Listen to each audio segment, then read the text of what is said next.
تكفرون ولنبلونكم بشيء من الخوف والجوع ونقص من الأموال والأنفس والثمرات وبشر الصابرين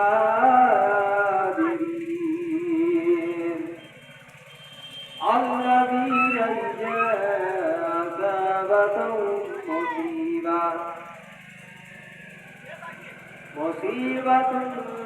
قالوا إنا لله وإنا إليه راجعون